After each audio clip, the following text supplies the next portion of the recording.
Okay. Now we're recording. Culturally relevant instruction. Culturally responsive teaching. How can I become a culturally responsive teacher? How can I help my students appreciate other cultures? How can I advocate for my students? We often see or hear about teachers using culturally responsive teaching as an engagement strategy for at-risk students, or try to make instruction culturally relevant by focusing on connections through race. One of the biggest misconceptions about culturally responsive teaching is thinking you have to tie the lesson's content for African American or Latino students' racial background. This general misconception that connecting a lesson to race for the purpose of being relevant, students will experience increased engagement and motivation, specifically minority students. The confusion seems to come when culturally responsive teaching is tailored specifically towards race, as it entails much more. Culturally responsive teaching makes connections between between in-school learning and what students learn through their cultures and life experiences. Rather than focusing on what a student can't do, culturally responsive teaching identifies students' strengths and uses them to create instruction that is challenging and promotes higher level thinking. Minority students often are looked at with the misconception that because of their backgrounds, they are at a deficit in their learning or ability to learn. Homerooms in each school should have a different ambiance, meaning different colors, flags, music, etc. All of these play a major role when connecting with multicultural languages and practices. A teacher has many ways of communicating these things towards his or her students, possibly through games, videos, and storytelling. All of these are ways of teaching the students the meaning and importance behind each culture. Playing a game from Mexico, example, Loteria, has a Mexican version of bingo. This can easily be compared to the United States culture and find meaning behind it.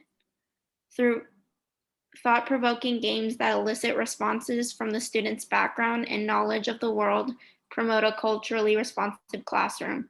Another way of showing students different cultures is also by playing different music in the background while working amongst themselves.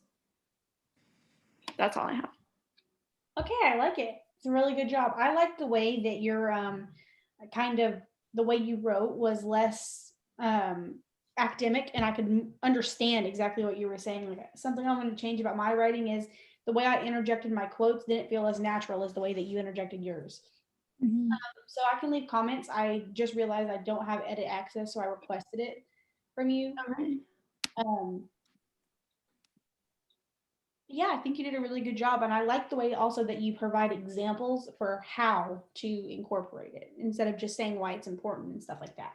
I think that's something I might also need to add. I didn't really give too many examples of specifically how. So that's a good job. I like it. How am I able to allow you guys access So to? come up here to this share button. Okay. And now okay, so hold on. It doesn't say that it's been shared. That's weird. Well, it says when you get linked and I change it, it says anyone with the link can view, but maybe. No, so come over here to this to the right hand side and nope, right there where it says viewer in that drop down menu, click editor. There. Okay. And then now just copy that link and put it. Okay. Now. No, it's still not going to give us access because I don't know why it's like that, but there you go. Now just put that link in the chat.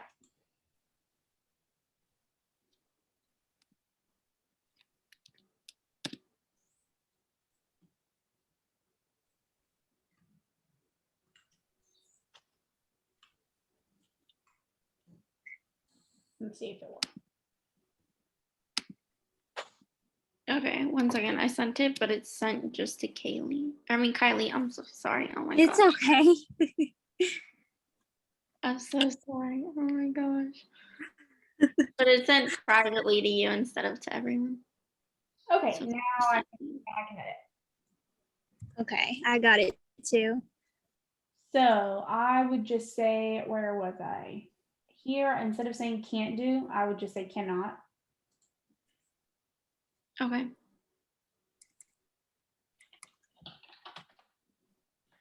And then, The quote thing. Yeah, I need to cite that. Yeah, but I thought it was really great. You did a really good job. okay, so when you say right here, this general misconception that connecting a lesson to race for the purpose of being relevant, maybe this isn't something you absolutely have to, but relevant to what? That's what I would say. Like elaborate a little bit and say relevant to society, relevant to the current political climate, stuff like that. Okay. And then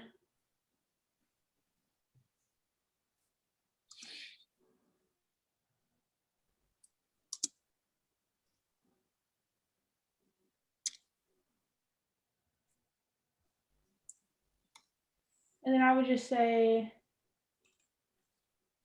go a little bit more in depth. And I know you said you don't think you've met your word count yet. So instead of like adding a whole new paragraph in, I would just go back in and add more detail in some places, like maybe let me see.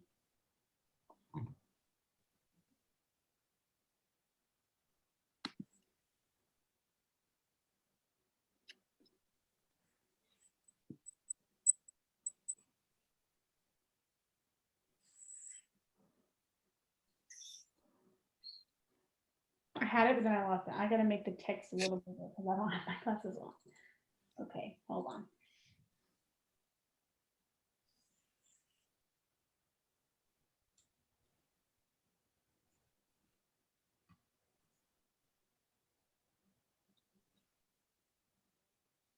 Okay, right here where it says as it entails much more.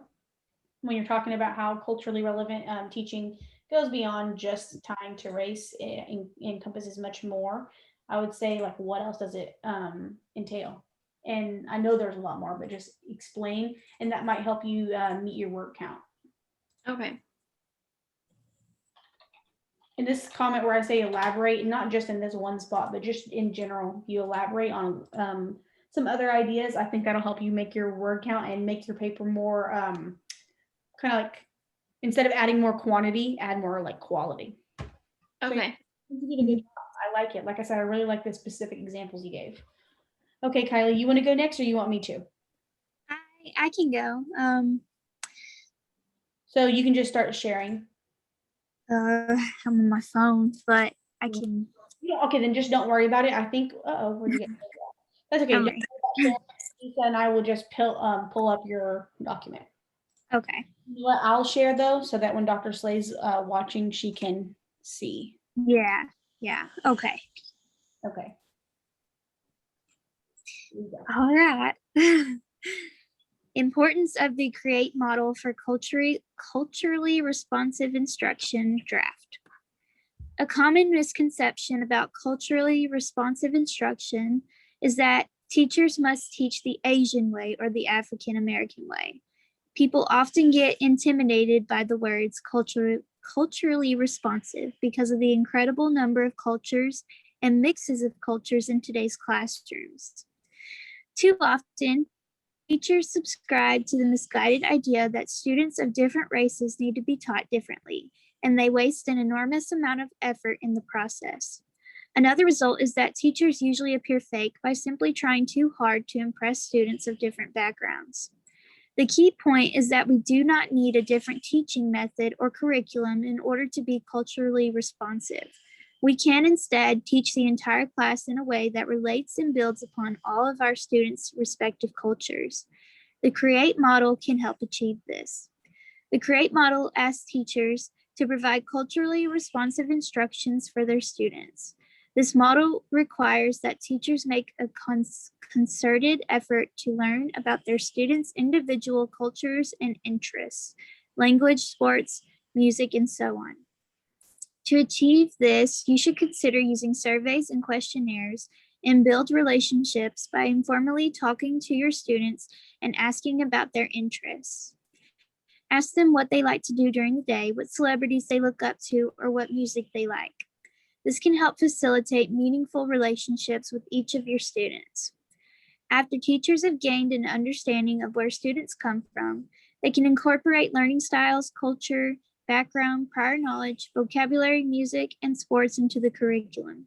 Keep in mind that the CREATE model does not ask teachers to replace the mandatory standards-based curriculum. Instead, it asks the teacher to integrate the traditional curriculum with material that is relevant to students' lives.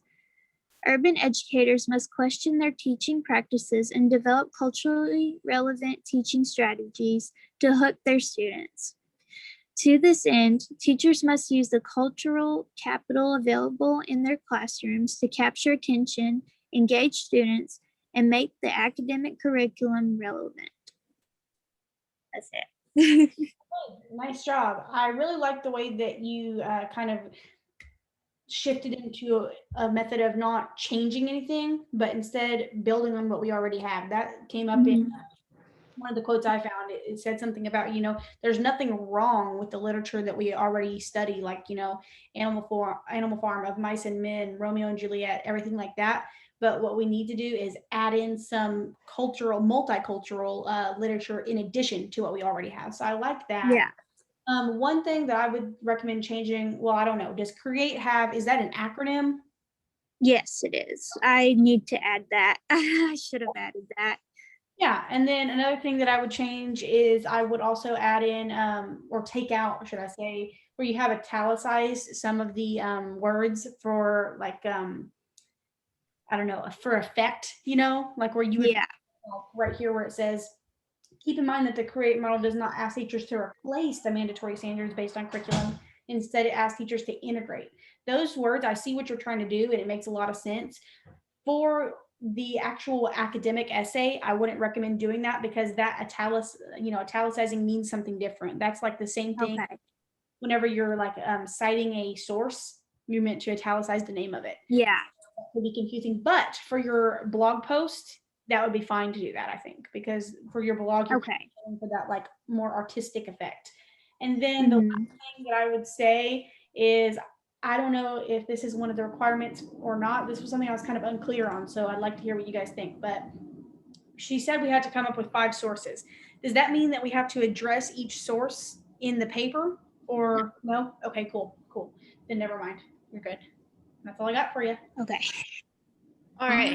So for me, I think your header needs to be single space as like along with the rest of your essay, that way, because it looks kind of it doesn't look uniform if the rest of it is single space. Okay.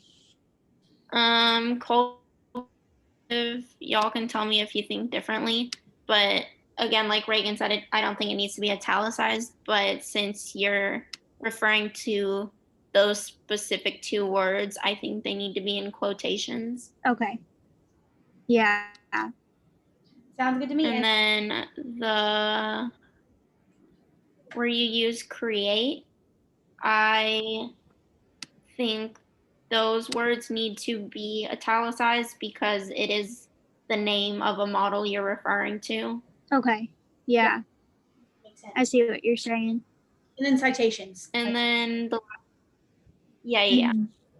last thing I was a little bit confused about, I didn't mark it. I'll mark it in a second. But your last paragraph where you italicized replace and integrate, I'm a little confused because I'm not sure why they're italicized.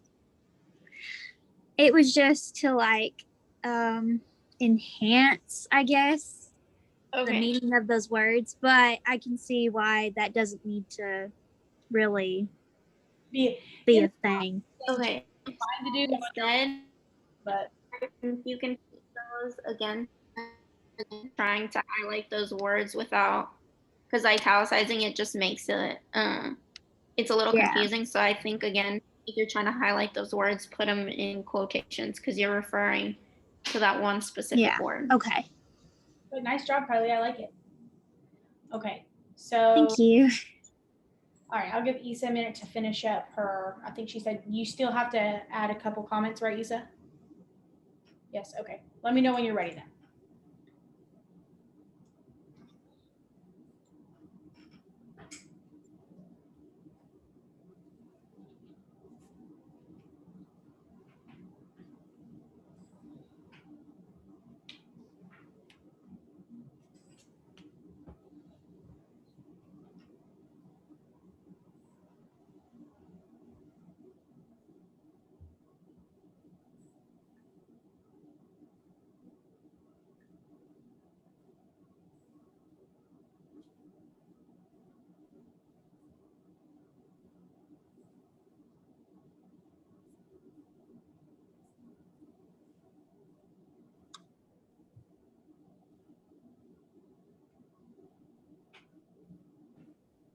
Oh my gosh, I can't spell.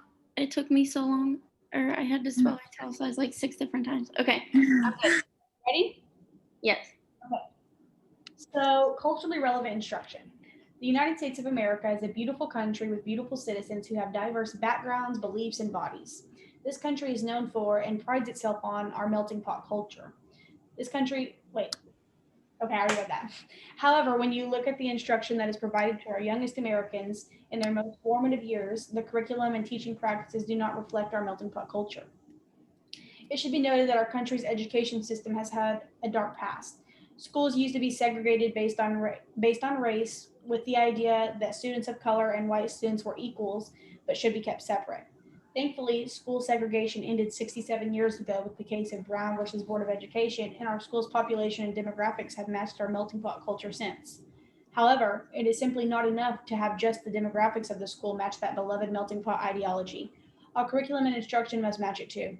In order to do that, we have to start with the people most crucial to the success of our school system, teachers. We need to train our country's teachers, both old and new, in culturally responsive instruction. According to Anne Marie Alberton Gunn and Nancy L. Williams, professors of pre-service teachers, state, oh, hold on, that doesn't make a lot of sense. Anne Marie Alberton Gunn and Nancy L. Williams, professors of pre-service teachers. Okay, well, they state in their article using teaching cases to foster a culturally responsive literacy pedagogy. The current model of teacher preparation has not been sufficient for preparing teachers to develop a culturally responsive literacy pedagogy. Teacher education needs to be structured to help pre-service teachers develop critical inquiry, the ability to understand, analyze, pose questions, and affect the socio-political and economic realities that shape our lives. We need our country's teachers to have a clear and concrete understanding of their culture, who they are, and what makes them that way. We need our teachers to evaluate and become aware of their own cultural biases so that they can provide their students with culturally relevant instruction. This belief is again shared by Professor Anne Marie Alberton Gunn in culturally responsive literacy practices in an early childhood community. CREs must first know themselves, understand their own culture, and have a conscious self-awareness before they can teach others. It is crucial to the success of students that we immediately incorporate culture into the curriculum and teaching practices because for culturally diverse students, the most successful school practices are the ones that incorporate home culture. This relates to what Dr. Bishop talks about with books being used as windows, mirrors, and sliding glass doors. Our culturally diverse students have plenty of windows and sliding glass doors. We need to ensure that they also have access to windows. We owe it not just to our culturally diverse students, but to all of our students to incorporate culturally relevant instruction into the curriculum. Culturally responsive teaching isn't just for those students who don't come from white, middle class, English speaking families. It's an important teaching strategy for everyone. When done the right way, it can be transformative. Our students who are part of the majority in their cultural stance deserve those sliding glass doors and windows as they have plenty of mirrors. As Dr. Bishop says, when there are enough books available that can act as both mirrors and windows for all of our students, they will see that we can celebrate both our differences and our similarities because together they are what make us all human. In order to be able to accurately and honestly call our wonderful country a melting pot, we need to incorporate multicultural instruction into our classrooms. As teachers, we have to take a personal inventory of our own culture as well as an inventory of our students' cultures. It is then our job to represent those cultures in the classroom, and while there is no step-by-step process for what that should look like, and then there's a quote I have, and I don't know if I should just erase what I just said and then go straight into the quote or get rid of the quote. But anyway, it's like this. It is then our job to represent those cultures in the classroom, and while there is no step-by-step process for what exactly that looks like, and then in quotes, there is not a set script or specific equation that leads to culturally responsive classrooms because culture is multifaceted and continuously changing and evolving. We know respect and love for each other and representation of each other in literature is a great place to start, just as Professor Anne Marie Gunn says in Culturally Responsive Literacy Practices in an Early Childhood Community. Infusing multicultural literature in the early childhood curriculum encourages children's empathy and bonding with each other. When comprehension and vocabulary strategies are taught in conjunction with multicultural literature, children make meaningful connections to the global messages contained in multicultural literature. Most importantly, we have to be willing to make a change if we want to see a change. Wow. I really liked that. That was very detailed. Thank you. The main thing, and you guys let me know what you think, but what I'm kind of struggling with is, like I said earlier, I have a lot of really good and powerful quotes. I just don't know exactly how to tie them in without making it go on forever and ever. Yeah. Well, Like specifically down here where I say, hold on, let me find it. Right here where I said, okay, it is then our job to represent those cultures in the classroom. And while there is no step-by-step process for exactly what that should look like, should I replace that, my phrase I just said, with the quote, or should I just take the quote out? I think you should probably maybe delete half the quote and stop at because culture. That's where I would start the quote, because culture is multifaceted. That's a good idea.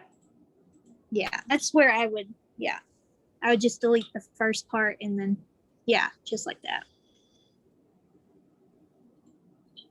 What do you think? You said that? Yeah, it sounds a lot better. It was kind of wordy in the beginning. You didn't need it, didn't benefit your paper, but now it sounds better.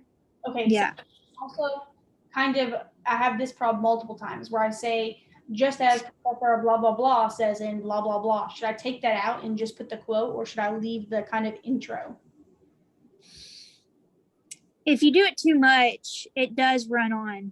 So I would probably take out maybe one of those instead of doing that with every quote you have, because it will just run on if you do that.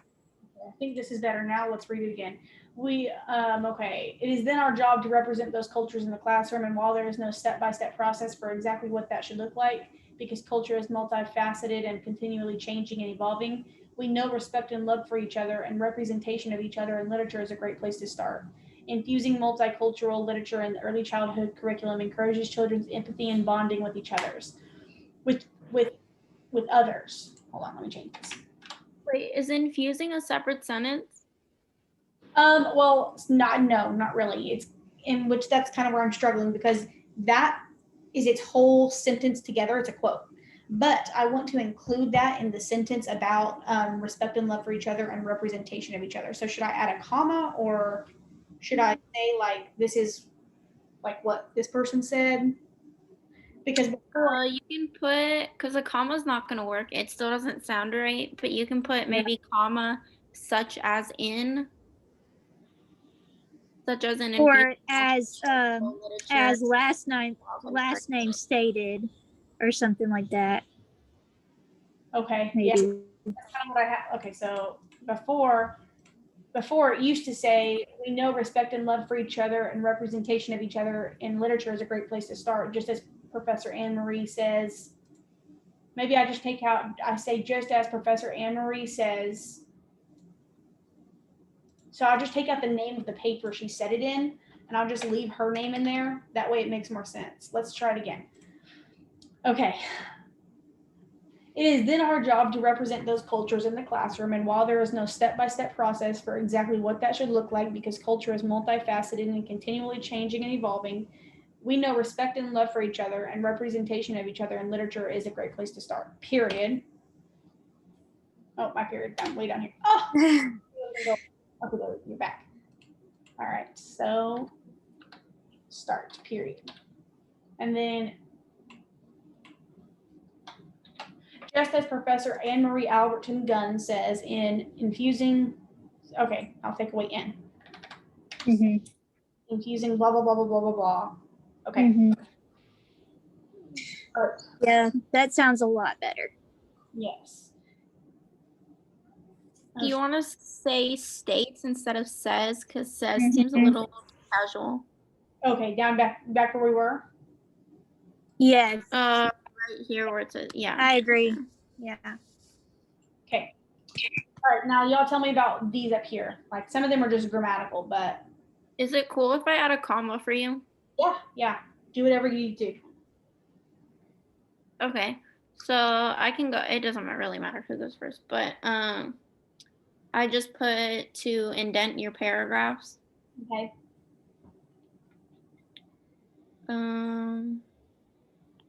In your second paragraph, I substituted with for on. Okay. And since you're talking about a specific, like Brown versus Board of Education, that needs to be italicized. Okay. And Okay. is socio-political too right here? That's exactly how the quote came from the article. So Oh, okay. Oh, okay. Sorry, I didn't see that was a quote. My bad. Yeah, I just said to put a citation where that was, and I was wondering what melting pot culture was. I was kind of confused on that. well, I mean, I don't really know how to explain it without making it seem super wordy. What do you think, Lisa? I mean, if I read it, I would I think a lot of people get the gist of what that means. We've heard it Okay, yeah. times before, so I don't think it's a huge deal. If you wanted to increase your word count, I think you could explain it maybe in a sentence or two, just so everybody has an idea. But I understood what it meant. Okay. All right. And then let's see what else you guys have. Of the majority, when done the right way, it can be transferred. Or students are part of the majority. Our students who are part of the majority, part of the majority. Okay. And then let's see, citation. I need to do that later. Substitute for on. On race based on. Okay.